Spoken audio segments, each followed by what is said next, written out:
नमस्कार साथियों, incarnation class में आप सभी का स्वागत है। आज की बाल विकास की ये दूसरी क्लास है जो कि बहुत ही इम्पोर्टेंट है।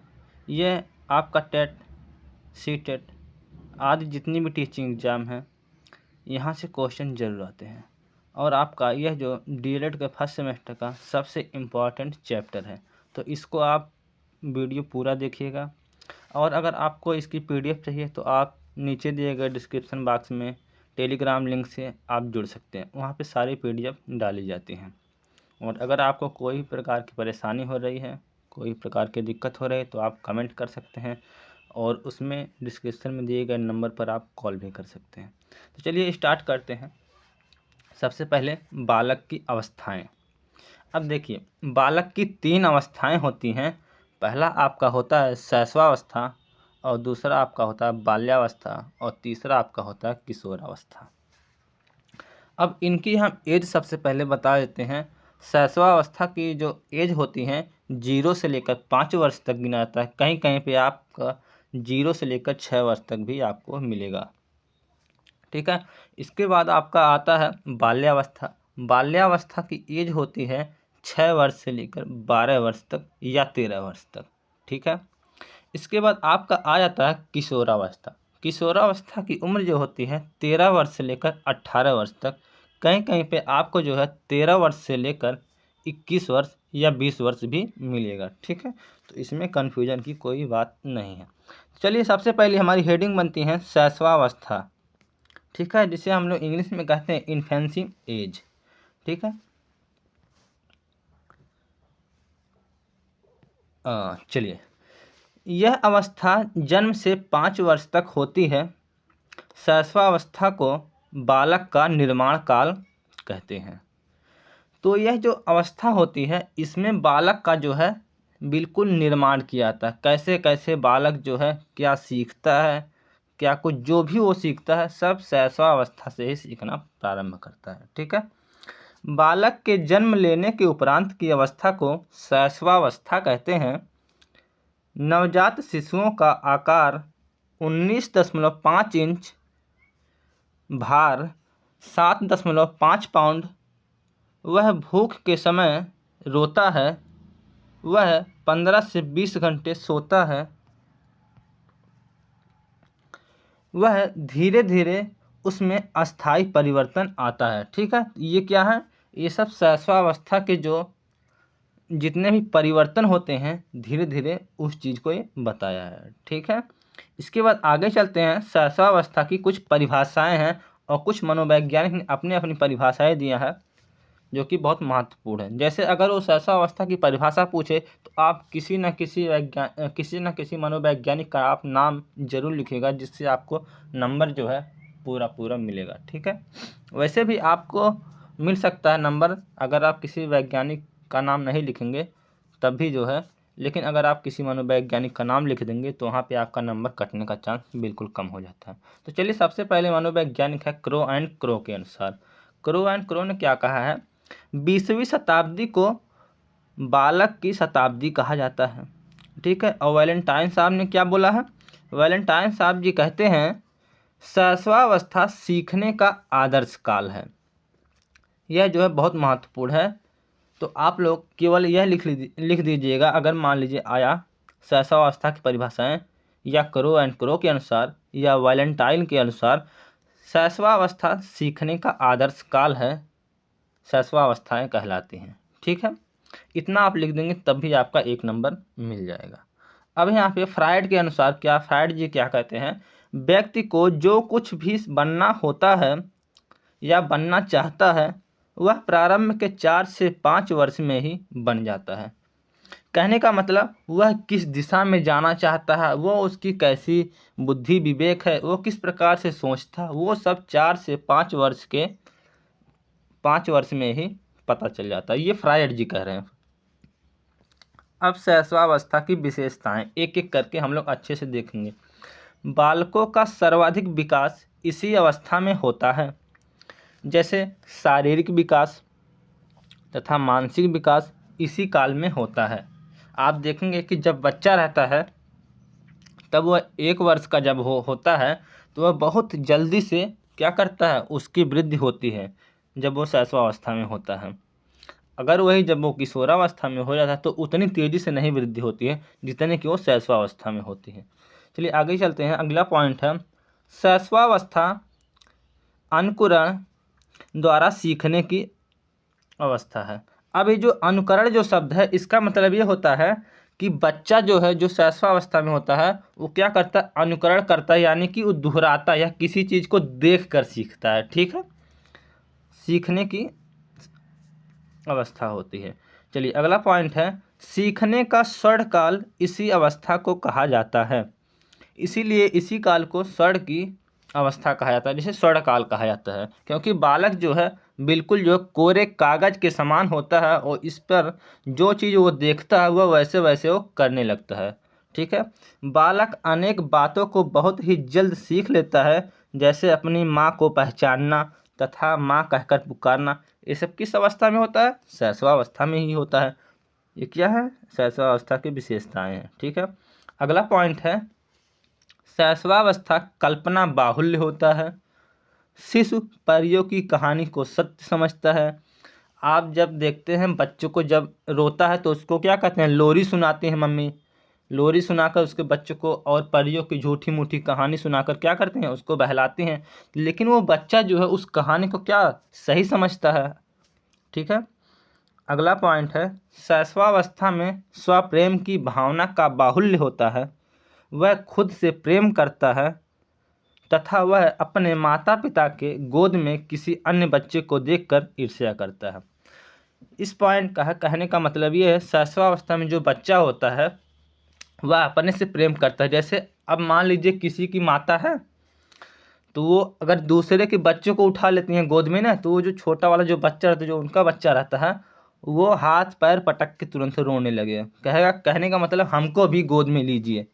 वो उसको गोद में देख कर जो है वो ईर्ष्या बहुत करता है। वह सोचता है मम्मी हमको प्रेम नहीं कर रही हैं, उस बच्चे कर रही हैं। ठीक है, तो इसीलिए वो बच्चा जो है रोने लगता है, तब तुरंत जो है माँ जो है उस बच्चे को भी अपने गोद में ले लेती है, और जब गोद में लेते ही तुरंत वो बच्चा क्या होता है, चुप हो जाता है। तो यही है स्वप्रेम की भावना होती है उस बच्चे में। ठीक है, जो शैशवावस्था का जो बच्चा होता है, इस अवस्था में बच्चे को यह लगता है कि सबसे ज़्यादा प्यार उसे ही किया जाए। तो वही बात है जो वह बच्चा चाहता है कि सबसे ज़्यादा प्यार उसे ही किया जाए। ठीक है, अगला पॉइंट है शैशवावस्था में बच्चों में दोहराने की प्रवृत्ति होती है। आप देखे होंगे शैशवावस्था में बच्चे को लोग क्या कहते हैं, कहते हैं बाबा बोलो, नाना बोलो, मामा बोलो। तो वही बच्चा जो है बाबा बाबा करके इस तरह क्या करता है, वो दोहराता रहता है। तो वह उसकी प्रवृत्ति होती है। ठीक है, शैशवावस्था में शिशु जन्म से संवेगों को प्रदर्शित करता है। जैसे शिशु क्या करता है, शिशु केवल रोता है। जैसे कुछ भी उसको प्रदर्शित करना या दिखाना है तो क्या करेगा, वो केवल रोएगा, तो इससे पता चल जाएगा माता को पता नहीं बच्चे को कुछ चोट लगा है या क्या है, या भूखा है तब चिल्ला रहा है। ठीक है, चिल्लाना भी एक संवेग हो जाएगा, हाथ पैर पटक के जो है चिल्लाना। तो ये सब क्या है, वो जो संवेगों को अपने को प्रदर्शित करता है। ठीक है, चलिए अगला है इस अवस्था में बच्चा प्रेम की भावना काम प्रवृत्ति पर आधारित होता है। शिशु अपनी उंगली चूसकर माँ का स्तनपान करता है आदि काम प्रवृत्ति के सूचक हैं। अब शिशु में भी प्रेम की भावना होती है, काम प्रवृत्ति की भावना जो होती है, वो जो अंगूठा जो है, हमेशा आप देखते हैं अधिकतर बच्चे क्या करते हैं, उंगली अपना जो चूसते रहते हैं मुंह में डालकर। ठीक है, इसके बाद अगला पॉइंट है इस अवस्था में बच्चे अच्छी बुरी चीज़ में फ़र्क नहीं कर पाते हैं। बच्चे को जो कुछ अच्छा लगता है वह वही करता है। जो शैशवावस्था का जो बच्चा होता है 2 से 3 वर्ष का या 4 वर्ष का, उसको सही गलत का कुछ फ़र्क नहीं होता है। ठीक है, अगर वो गलत करेगा तो उसको कोई फ़र्क नहीं पड़ने वाला है, सही करेगा तो उसके कोई फ़र्क नहीं पड़ने वाला है। वह वही काम चुनेगा जो उसको केवल अच्छा लगेगा, केवल उसको प्रसन्नता होगी। ऐसा नहीं है कि उसको सही गलत का ज्ञान है कि ये काम हमें नहीं करना चाहिए या ये काम जो है करना चाहिए, ऐसा उसको कुछ नहीं ज्ञात नहीं होता है। इसके बाद आपका आ जाता है बाल्यावस्था। अब बाल्यावस्था जो होता है 6 से 12 वर्ष की एज होती है, जिसे इंग्लिश में चाइल्डहुड भी कहते हैं। ठीक है, बाल्यावस्था को दो भागों में बांटा गया है। पहला आपका होता है पूर्व बाल्यावस्था और दूसरा आपका होता है उत्तर बाल्यावस्था। पूर्व बाल्यावस्था की उम्र है 6 से लेकर 9 वर्ष तक और उत्तर बाल्यावस्था की एज है 9 वर्ष से लेकर 12 वर्ष की एज। ठीक है। इसके बाद क्या होता है, प्राथमिक विद्यालय में यह प्रवेश की अवस्था होती है। आप सभी लोग जानते हैं कि जब कोई बच्चा जब प्राथमिक विद्यालय में प्रवेश करता है तो कम से कम 6 वर्ष का होना चाहिए।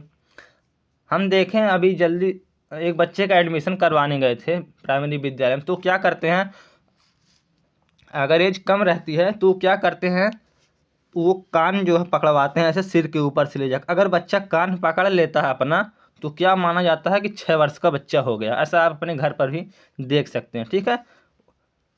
कहने का मतलब जैसे दाएं हाथ से इस तरह सर से ले जाए हाथ और बाएं हाथ का कान पकड़े। ठीक है। ऐसा नहीं है कि दाएं हाथ का कान और दाएं हाथ से, ऐसा नहीं, बाएं हाथ का जो है कान जो है पकड़े दाएं हाथ से और दाएं हाथ का कान पकड़े बाएं हाथ से, ऐसा होना चाहिए। चलिए हम आगे बढ़ते हैं। बाल्यावस्था काल में बाल्यावस्था बालक के जीवन का स्वर्णिम समय होता है जिसमें उसका सर्वांगीण विकास होता है। यह अवस्था बालक के व्यक्तित्व के निर्माण की अवस्था होती है। बालक में इस अवस्था में विभिन्न आदतें, व्यवहार, रुचि, इच्छाओं के प्रतिरूपों का निर्माण होता है। अब जो बालक में इसमें परिवर्तन होता है बाल्यावस्था में, वो इस चीज़ के विशेषताएं में देखेंगे हम लोग एक एक पॉइंट करके। सबसे पहले परिभाषाएं देख लेते हैं। कई मनोवैज्ञानिक ने अपनी अपनी परिभाषाएं दी हैं बाल्यावस्था किससे कहते हैं। जैसे कोल एंड ब्रूस के अनुसार इन्होंने क्या कहा है, बाल्यावस्था जीवन का अनोखा काल होता है। ठीक है। क्या होता है, बाल्यावस्था जीवन का अनोखा काल होता है। और जो शिशु में वो था उसमें क्या बताए थे वो वैज्ञानिक, उन्होंने बताया था आदर्श काल, और इसमें क्या बताया गया, अनोखा काल। ठीक है। इस चीज़ को याद रखिएगा। इसके बाद अगला है रॉस के अनुसार बाल्यावस्था मिथ्या परिपक्वता का काल है। ठीक है। अगला है किलपैट्रिक के अनुसार बाल्यावस्था जीवन का निर्माण काल है। यह आप लोग कोई एक याद कर लीजिएगा। ठीक है। बाल्यावस्था की विशेषताएं अब एक एक करके देखते हैं, यह बहुत ही महत्वपूर्ण है। ठीक है। सबसे पहला पॉइंट है शारीरिक व मानसिक स्थिरता। यह हेडिंग है और इस हेडिंग के अंतर्गत यह बाल्यावस्था की सबसे महत्वपूर्ण विशेषता है। 6 या 7 वर्ष के बाद शारीरिक और मानसिक विकास में स्थिरता आ जाती है। यह स्थिरता उसकी शारीरिक व मानसिक शक्तियों की दृढ़ता प्रदान करती है जिसके फलस्वरूप उसका मस्तिष्क परिपक्व सा और वह स्वयं को वयस्क जान पड़ता है। आप देखे होंगे कि जो छोटा बच्चा होता है जो 12-13 साल का या 8-10 साल का, तो वो बच्चा अपने आप को बहुत होशियार समझता है या अपने आप को समझता है कि हम बहुत बहुत ज़्यादा कुछ जानते हैं। ठीक है। और वह सामने वाले व्यक्ति को बहुत छोटा समझता है। वो उसकी ऐसी क्या होती है, यह मिथ्या होती है। ठीक है। अगला पॉइंट है जिज्ञासा की प्रबलता। बालक की जिज्ञासा विशेष रूप से प्रबल होती है। वह जिन वस्तुओं के संपर्क में आता है वह उसके बारे में प्रश्न पूछता है, तरह तरह की जानकारी प्राप्त करना चाहता है। उसके प्रश्न साधारण प्रश्नों से भिन्न होते हैं। वह इस प्रकार का प्रश्न पूछता है, यह ऐसे क्यों हुआ, यह ऐसे कैसे हुआ। जैसे कहने का मतलब जब वह कोई चीज़ देखेगा, जैसे आसमान में देखा वह चाँद, तो वह पूछेगा कि वह चाँद क्यों वहाँ निकला है, क्यों उस साइड नहीं निकला, वह चाँद क्यों सफ़ेद है, वह चाँद क्यों उतना दूर है। कहने का मतलब उल्टा पलटा क्वेश्चन वो करेगा और वो आपको जो है ऐसा ऐसा वो प्रश्न पूछेगा वो बच्चा जिसका आप उत्तर शायद ना दे पाएँ। ठीक है। ऐसा हमारे घर के बगल में भी एक बच्चा है, वो भी ऐसे ही प्रश्न पूछता है। हमने उससे बोला कि पढ़ने क्यों नहीं जाते हो, कहता है कि हम वो पिकअप चलाएंगे। तो हम कहें पिकअप तो पापा चलाते हैं, कहता है कि तो हम क्या करेंगे, हम पिकअप हम चलाएंगे। तो ऐसे ही उल्टा पलटा जो है वो बोलता रहता है, लेकिन उसकी बुद्धि जो है बहुत ही तेज़ है, मैंने देखा है उसको चेक करके। चलिए अगला पॉइंट है वास्तव जगत में संबंध। वह वास्तविक जगत में उसका संबंध क्या है। इस अवस्था में बालक शैशवावस्था के काल्पनिक जगत का परित्याग करके वास्तविक जगत में प्रवेश करता है। वह वास्तविक जगत की प्रत्येक वस्तु से आकर्षित होता है तथा इसके बारे में अधिक जानकारी प्राप्त करने का प्रयास करता है। वह जिस जिस वस्तु के संपर्क में आता है, जैसे कहीं गया मेला देखने या कुछ भी कहीं दुकान पर गया जहाँ पे वो पहले नहीं गया रहता था, तो वह उसके बारे में जब कोई नई चीज़ वो देखता है तो उसके बारे में उसको जानने की उसकी इच्छा होती है, वास्तव में यह है क्या। जैसे अगर मेले में गया तो झूला देखा तो झूले के बारे में पूछेगा, ये कैसे नाच रहा है, दुनिया भर का वो प्रश्न करेगा। ठीक है। इसके बाद अगला है रचनात्मक कार्यों में रुचि। बाल्यावस्था में बालक बालिकाओं की रचनात्मक कार्यों में रुचि होती है। लड़के लड़कियां अपने रुचि के अनुसार कार्य करते हैं, जैसे मिट्टी का खिलौना बनाना, कागज़ का नाव बनाना, गुड़िया बनाना। आप देखे होंगे लड़कियां क्या करती हैं, छोटी छोटी जो है मेले में से गुड़िया लाती हैं तो उसका जो है क्या करते हैं, उसको उसको कपड़ा पहनाते हैं, उसका बाल जो है सही करते हैं, मतलब सारे कुछ मतलब वो करते हैं। इसके बाद जो बच्चे होते हैं वो खिलौने मिट्टी के बनाते हैं। ठीक है। आदि ये सब जो छोटी छोटी चीज़ें, जैसे आप देखें कागज़ की नाव बनाते हैं कुछ लोग, कुछ बच्चे, और कुछ बच्चे जो है मोटर की नाव वाली वो बनाते हैं। ठीक है। बाज़ार से मोटर खरीद के लाते हैं, पंखे बनाते हैं छोटे छोटे। तो ये सब क्या होती है, ये सब रचनात्मक, कहने में कुछ रचना करने की उनमें क्या होती है, जिज्ञासा होती है। इसके बाद अगला पॉइंट है सामाजिक गुणों का विकास। बालक विद्यालय के अपने समूह के सदस्य के साथ पर्याप्त समय व्यतीत करता है।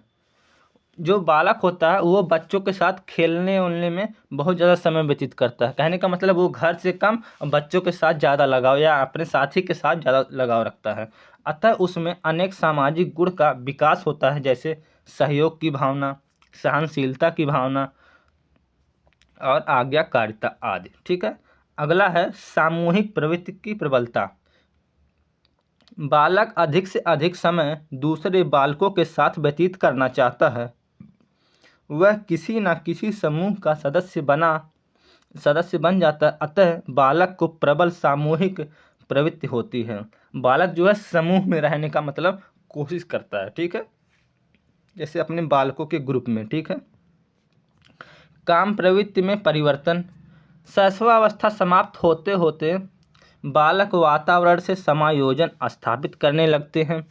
बच्चों में समलिंगी प्रेम पनपने लगते हैं और लड़कियां लड़कियों को अपना सहेली बनाती हैं और लड़के लड़के को अपना दोस्त बनाते हैं। ठीक है। ऐसा परिवर्तन कब होता है, यह आपका बाल्यावस्था में होता है। ठीक है।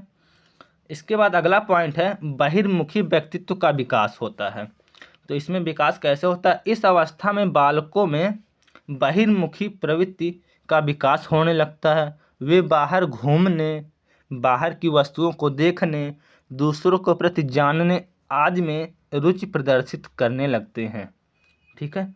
इसके बाद अगला है 9वां संग्रह प्रवृत्ति का विकास। संग्रह मतलब होता है इकट्ठा करना। संग्रह की प्रवृत्ति बाल्यावस्था में तीव्र होती है। विशेष रूप से गोलियां, खिलौने, गुड़िया के कपड़े संग्रह करने ऐसा देखा जाता है। आप देखेंगे छोटे छोटे बच्चे क्या करते हैं, एक बॉक्स में जो है कंचे की गोली जो होती है उसको इकट्ठा किए रहते हैं। ठीक है। और खिलौने को भी क्या करते हैं, इकट्ठे करते हैं। जैसे गेंद हुआ और बैट बॉल जो भी हुआ वो सब क्या करते हैं, इकट्ठा करते हैं। ठीक। और जो बच्चियाँ जो होती हैं, जैसे जो बालिका होती हैं, वो गुड़िया के कपड़े वगैरह वो सब इकट्ठा करती हैं, जो उनमें रुचि होती है जिसकी। ठीक है। इसके बाद आपका आता है अगला किशोरावस्था। ठीक है। मानव जीवन के विकास की प्रक्रिया में किशोरावस्था का महत्वपूर्ण स्थान है। बाल्यावस्था समाप्त होते ही किशोरावस्था स्टार्ट हो जाती है। इस अवस्था की सबसे बड़ी विडंबना यह होती है कि बालक स्वयं को बड़ा समझता है और बड़ा उसे छोटा दिखाई देते हैं। इस अवस्था को तूफान एवं संवेगों की अवस्था कहा जाता है। हैंडी कमेटी की रिपोर्ट में कहा गया है 11 या 12 वर्ष की अवस्था में बालक की नसों में ज्वार उठना शुरू होता है। इस किशोरावस्था में बालक की बालक के नाम से पुकारा गया। यदि इस बाढ़ का ज्वार के समय ही उपयोग कर लिया जाए तो सफलता प्राप्त किया जा सकता है, ऐसा हैंडिक कमेटी ने कहा। हैंडिक कमेटी ने ये बोला कि जैसे जो 11 वर्ष से 12 वर्ष के जो बच्चे होते हैं, उनका ये जो उनके नसों में जो ज्वार उठना शुरू होता है, जैसे ज्वार कहने का मतलब पानी नहीं, जैसे उनमें ऐसा बदलाव होना शुरू हो जाता है कि अगर उस बदलाव को उनमें ऐसी ताकत आने लगना शुरू हो जाती है, जैसे लगता है कि वो कुछ भी कर सकते हैं, ऐसा उनको प्रतीत होता है। अगर उस जो बल जो आता है या उस जो ताकत आती है, उसका अगर सही रूप में अगर उपयोग किया जाए तो कहीं ना कहीं सही दिशा में वो जाकर सफल हो सकते हैं। ये कहने का मतलब है हैंडिक कमेटी का। ठीक है, अब देखिए किशोरावस्था की परिभाषाएं। क्रो एंड क्रो के अनुसार इन्होंने कहा है, किशोर ही वर्तमान की शक्ति और भावी आशा को प्रस्तुत करता है। ये क्रो एंड क्रो महोदय ने कहा है। और स्टैनले हॉल के अनुसार क्या ये बोले हैं, किशोरावस्था तनाव, तूफान, संघर्ष तथा विरोध की अवस्था है। और रास महोदय ने क्या बोला है, रास के अनुसार किशोरावस्था शैशवावस्था की पुनरावृत्ति है। इनके कहने का मतलब जो किशोरावस्था है, जो क्रियाएं किशोरावस्था में होती है, वही क्रियाएं जो है क्या होती थी, शैशवावस्था में होती। तभी ना कह रहे हैं किशोरावस्था शैशवावस्था की पुनरावृत्ति, मतलब पुनः वही आ गई जो किशोरावस्था में जो शैशवावस्था में थी। यह रास महोदय ने कह रहे हैं। अब इसके बाद किशोरावस्था के विकास के सिद्धांत या विशेषताएं आप कह सकते हैं। ठीक है, जैसे पहला है आकस्मिक विकास का सिद्धांत। इस सिद्धांत का समर्थन स्टैनले हॉल ने किया। किशोरावस्था में जो भी परिवर्तन दिखाई देता है वे एकदम से होता है, उनका पूर्व अवस्था से कोई संबंध नहीं होता है। ये आकस्मिक क्या होता है, परिवर्तन होता है। क्रमिक विकास का सिद्धांत क्या कहता है, इस सिद्धांत का समर्थन थॉर्नडाइक और हॉलिंगवर्थ ने किया था। इन विद्वानों का मत है कि किशोरावस्था में शारीरिक, मानसिक और संवेगात्मक परिवर्तन निरंतर और क्रमशः होता रहता है। अब एक एक हम लोग जो किशोरावस्था की विशेषताएं को क्या करेंगे, देखेंगे। चलिए, पहले है विंग व हंट के शब्दों में क्या बोल रहे हैं, किशोरावस्था की विशेषताओं का सर्वोत्तम रूप व्यक्त करने वाला एक शब्द है परिवर्तन। परिवर्तन कैसा होता है, जैसे आपका होता है परिवर्तन में जैसे शारीरिक परिवर्तन, सामाजिक परिवर्तन। ठीक है, ये सब क्या होता है, परिवर्तन होने लगता है किशोरावस्था में बहुत ही तेजी से। ठीक है, इसके बाद अगला है, पहला शारीरिक विकास में कैसा परिवर्तन होता है किशोरावस्था में। तो सबसे पहली हेडिंग बनेगी किशोरावस्था की शारीरिक विकास में परिवर्तन। जैसे पहली हेडिंग बनी है शारीरिक विकास, तो इसमें क्या लिखेंगे, किशोरावस्था को शारीरिक विकास का सर्वश्रेष्ठ काल माना जाता है। इस काल में किशोर के शरीर में अनेक परिवर्तन होते हैं, जैसे तेजी से भार का बढ़ना। आप देखे होंगे लंबाई बहुत तेजी से बढ़ती, जैसे कोई बच्चे की लंबाई अगर रुकी हुई है तो वह 15-16 वर्ष का है, आप देखेंगे 16 वर्ष जैसे हुआ वो बहुत तेज़ी से 4-6 इंच जो भी मतलब बढ़ना होता है, वो बहुत तेज़ी से बढ़ता है एक बैग थोड़ा सा। तो ये चीज़ बताया है। ठीक है, इसके बाद मांसपेशी और शारीरिक ढांचे में दृढ़ता आती है। दृढ़ता मतलब मजबूती आती है, हड्डी वगैरह थोड़ी थोड़ी मजबूत होने लगती है। इसके बाद किशोर के मुख में दाढ़ी आने लगती है। ठीक है, और मूछ आने लगना शुरू हो जाता है। और किशोरियों का क्या होता है, प्रथम मासिक स्राव जो है आरंभ होता है। इसके बाद काल्पनिक का कथन क्या है, किशोर और किशोरी दोनों अपने स्वास्थ्य की चिंता करने लगते हैं। किशोर के लिए सबल स्वास्थ्य और उत्साही बनना तथा किशोरी भी अपनी आकृति को नारी जाति आकर्षण प्रदान करना महत्वपूर्ण होता है।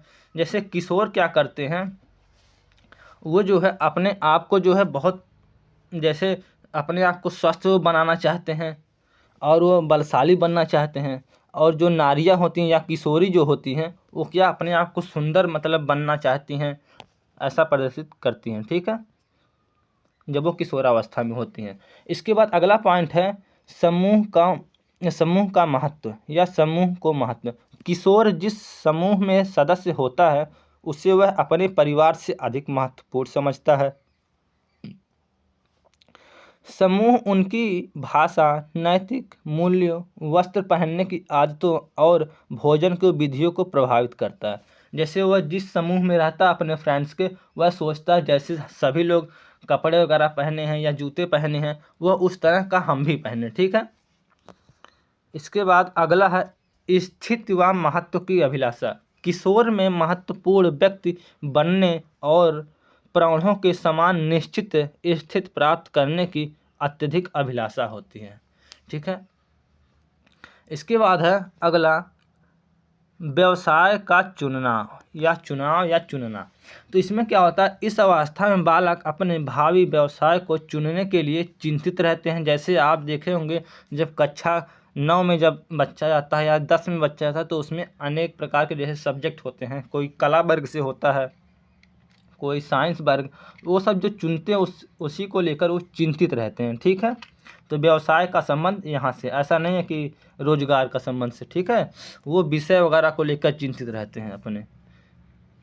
इसके बाद है स्वतंत्रता व विद्रोह की भावना होती है किशोरावस्था के बच्चों में। तो कैसे होती है, किशोरावस्था में बालक शरीर व मानसिक रूप से स्वतंत्र होना चाहता है। वह बड़ों के आदेशों को और विभिन्न परंपराओं, रीति रिवाजों और अंधविश्वासों के बंधनों में ना बंधकर स्वतंत्र जीवन व्यतीत करना चाहता है। इसका कहने का मतलब है जो किशोर होते हैं वो क्या करते हैं, वे बालक या बालिकाएं, तो वे जो जैसे आप देखेंगे कि वो स्वतंत्र होना चाहते हैं, जैसे किसी का दबाव नहीं वो लेना चाहते हैं। अगर जैसे कोई दबाव अगर डालना चाहता है उनके ऊपर तो वो ये सब नहीं झेलना चाहते हैं। ठीक है। इसके बाद वो अंधविश्वास में नहीं विश्वास करते हैं। जैसे वो पूजा में और जैसे कोई भी कर्मकांड हुआ उस सब में वो क्या करते हैं, वो विश्वास नहीं करते हैं। ठीक है। वो बिल्कुल स्वतंत्र रहना चाहते हैं। वो सोचते हैं कि हमें कोई कुछ बोले ना, हम जो मन चाहें वो करें, हम जहाँ जाना चाहें वहाँ जाएं, जो चीज़ करना चाहें, मतलब हमें कोई रोके टोके ना, और हम जो कहें वही सब लोग बात को माने। ठीक है। वो अपने आप को बहुत श्रेष्ठ मानने लगता है जो किशोर होता है। ठीक है। और वो ये चाहता है कि जो हम कर रहे हैं वो सब सही ही कर रहे हैं, वो ऐसा इसको प्रतीत होता है। इसके बाद अगली हेडिंग है समाज सेवी की भावना। किशोर में समाज सेवी की भावना अति तीव्र होती है। वह आदर्श समाज का निर्माण करने के लिए उत्साहित रहता है। जो किशोर होता है वह सोचता है हम अपने समाज को इतना अच्छा बना देंगे कि, लेकिन वह क्या करता है, वो उसको तो पता नहीं है कि समाज हमारा इतना खराब है, हम कैसे इतनी जल्दी अच्छा बना देंगे।